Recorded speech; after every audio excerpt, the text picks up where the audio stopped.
सोनिया खन्ना। शुरुआत इस वक्त की बड़ी खबर के साथ। बीजेपी की पार्लियामेंट्री बोर्ड की बैठक खत्म हो चुकी है। इस बैठक में बीजेपी अध्यक्ष अमित शाह, राजनाथ सिंह, अरुण जेटली, रामलाल, जेपी नड्डा, अनंत कुमार, शिवराज सिंह चौहान, नितिन गडकरी, ये तमाम लोग मौजूद थे। अब ये बैठक खत्म हो गई है। इस बैठक में गोवा के नए मुख्यमंत्री के नाम पर चर्चा हुई, क्योंकि गोवा के मुख्यमंत्री मनोहर पर्रिकर को मंत्री बनाया जा रहा है। उसकी पूरी तैयारियां हो चुकी हैं और ऐसा कहा जा रहा है कि उन्हें रक्षा मंत्रालय दिया जा सकता है। पर्रिकर को यूपी से राज्यसभा में लाया जा सकता है और उनका उत्तराधिकारी चुनने के लिए जो पर्यवेक्षक बनाए गए हैं येदियुरप्पा और राजीव प्रताप रूडी, वो गोवा पहुंचे हुए हैं, क्योंकि गोवा में करीब 12:30 बजे विधायक दल की बैठक होगी, जिसमें गोवा के नए सीएम को चुना जाएगा। लेकिन गोवा का अगला सीएम कौन होगा, इसको लेकर विवाद इस वक्त बढ़ा हुआ है, क्योंकि दो नाम चर्चा में आगे चल रहे हैं, लेकिन एक तीसरा नाम डिप्टी सीएम ने कह दिया है कि वो इस्तीफा दे देंगे अगर उन्हें सीएम नहीं बनाया गया, क्योंकि किसी जूनियर के नीचे वो काम नहीं करेंगे। तो इन तमाम बातों को लेकर पार्लियामेंट्री बोर्ड की बैठक हुई और अब ये बैठक खत्म हो गई है। यतेंद्र इस वक्त बीजेपी ऑफिस से हमारे साथ जुड़ चुके हैं। यतेंद्र, सबसे बड़ा पेंच इस वक्त फंसा हुआ है कि फ्रांसिस डिसूजा को कैसे मनाया जाए, और जो दो नाम सबसे आगे स्वास्थ्य मंत्री और विधानसभा अध्यक्ष के चल रहे हैं गोवा के अगले सीएम के रूप में, उनमें से किसके नाम पर पार्लियामेंट्री बोर्ड में ऐसा लगता है कि सबसे ज्यादा चर्चा हुई होगी और लगभग मोहर लग गई होगी?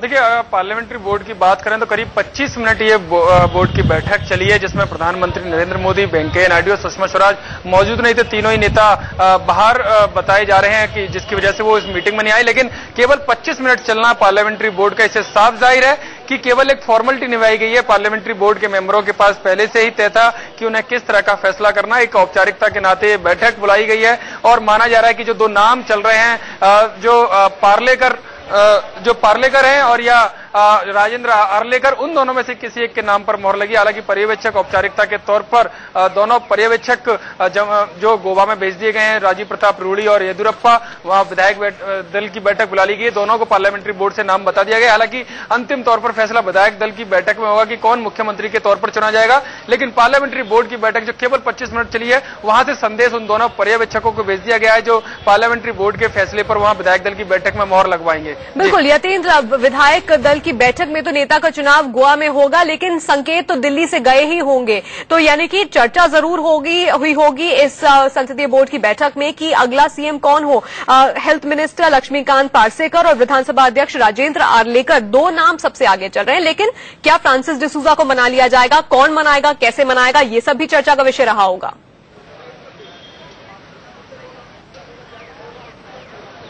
देखिए, बिल्कुल इस मामले में चर्चा रही होगी, लेकिन जो मैंने अभी बताया केवल 25 मिनट ये बैठक चली है। इसका मतलब जो उप मुख्यमंत्री थे फ्रांसिस डिसूजा, उनको मनाने का जो दौर रात भर चला है और शायद केवल 25 मिनट चलना इस बात को संकेत देता है कि ज्यादा बड़ी कड़ी मशक्कत पार्लियामेंट्री बोर्ड को नहीं करनी पड़ी। यानी कि जो कवायद करनी थी वो रात भर में कवायद वो पूरी की जा चुकी है। केवल यहाँ पर एक औपचारिकता निभानी थी। अगर ज्यादा देर तक बैठक चलती तो इसका मतलब साफ माना जाता है कि कहीं ना कहीं जो विवाद है वो गहराता जा रहा है। लेकिन पार्लियामेंट्री बोर्ड की बैठक शुरू होते ही 25 मिनट में खत्म होगी। इससे साफ तौर पर जाहिर है कि जो विवाद था वो उसका हल पार्लियामेंट्री बोर्ड ने निकाल लिया है और अब जो पर्यवेक्षक है उनको संकेत दे दिया गया है, उनको नाम बता दिया गया है, जिस पर विधायक दल की जो बैठक होगी उसमें मोहर लगा दी जाएगी। यानी साफ तौर पर जो फ्रांसिस डिसूजा ने जो विवाद कल उनके चलते सामने आया था, उस पर कहीं ना कहीं बीजेपी ने कंट्रोल कर लिया है और जो कह सकते हैं जो दो नाम जो आए हैं, राजेंद्र आर्लेकर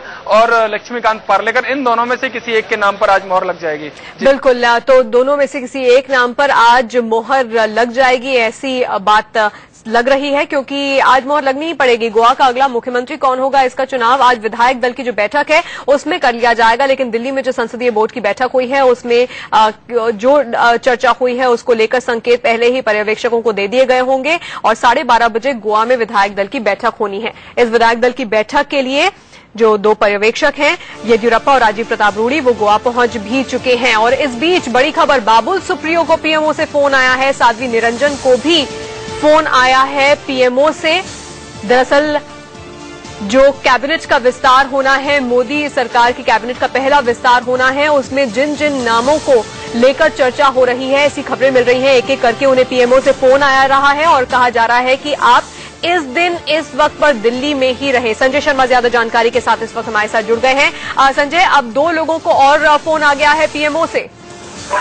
जी हाँ तान्या, करीब 1 दर्जन से ज्यादा मंत्रियों की कल शपथ हो सकती है दोपहर में 1 बजे, और प्रधानमंत्री कार्यालय से लगातार सभी संभावित मंत्रियों को दिल्ली पहुंचने को कहा गया। जो हमारी बात बाबुल सुप्रियो से हुई है, निरंजन ज्योति को फोन आ गया, विजय सापला के पास फोन आ चुका है, चौधरी वीरेंद्र सिंह हरियाणा के जो कद्दावर नेता है, जाट नेता, उनके पास फोन आ चुका है, जयंत सिन्हा के पास फोन आ चुका है, राजस्थान से सांवरलाल जाट और राजेंद्र सिंह राठौर 2 नेताओं को राजस्थान में फोन आ चुके हैं, महाराष्ट्र से हंसराज अहीर को फोन आ चुका है। तो लगातार इस तरीके से पीएमओ से सभी नेताओं को फोन आ चुके हैं। जो संभावित मंत्री हैं उन सभी को दिल्ली पहुंचने को कहा गया। आज शाम तक राजीव प्रताप रूडी भी शपथ लेंगे, मुख्तार अब्बास नकवी का भी नाम कंफर्म हो गया है। इन सबको पीएमओ से दोबारा फोन करके आज शाम तक सभी को दिल्ली में मौजूद रहने को कहा गया। तान्या, बिल्कुल, तो इन सभी लोगों को फोन तो लगातार पहुंच रहे हैं, लेकिन अगर डिटेल जानकारी की बात करें तो इस वक्त सिर्फ रक्षा मंत्रालय मनोहर पर्रिकर को सौंपा जा रहा है, ऐसी ही खबरें सूत्र बता रहे हैं। क्या इसके अलावा और किसको कौन सा मंत्रालय सौंपा जा सकता है, इस बाबत कोई डिटेल इन्फॉर्मेशन मिल रही है अभी संजय?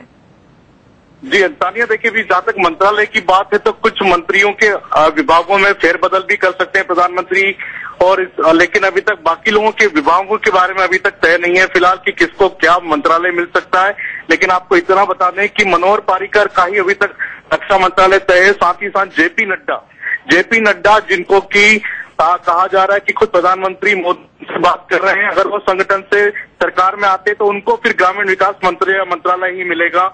तानिया, जहां तक हमको जानकारी मिल सके। संजय, धन्यवाद इस तमाम जानकारी के लिए। तो 2 और लोगों को पीएमओ से फोन आया है, जिसमें बाबुल सुप्रियो भी हैं, और इन्हें कहा गया है कि आज शाम तक आप दिल्ली पहुंच जाएं, क्योंकि कल कैबिनेट के विस्तार की खबरें हैं और मोदी सरकार का पहला कैबिनेट विस्तार होगा, जिसमें कई लोगों को उनके मंत्रालय सौंपे जा सकते हैं। शपथ उन लोगों को दिलाई जाएगी कल। तो कुछ ही वक्त बचा है मोदी मंत्रिमंडल के विस्तार में। अब ऐसे में कौन कौन से लोग मंत्री बन सकते हैं, ये सवाल लगातार खड़ा हो रहा है।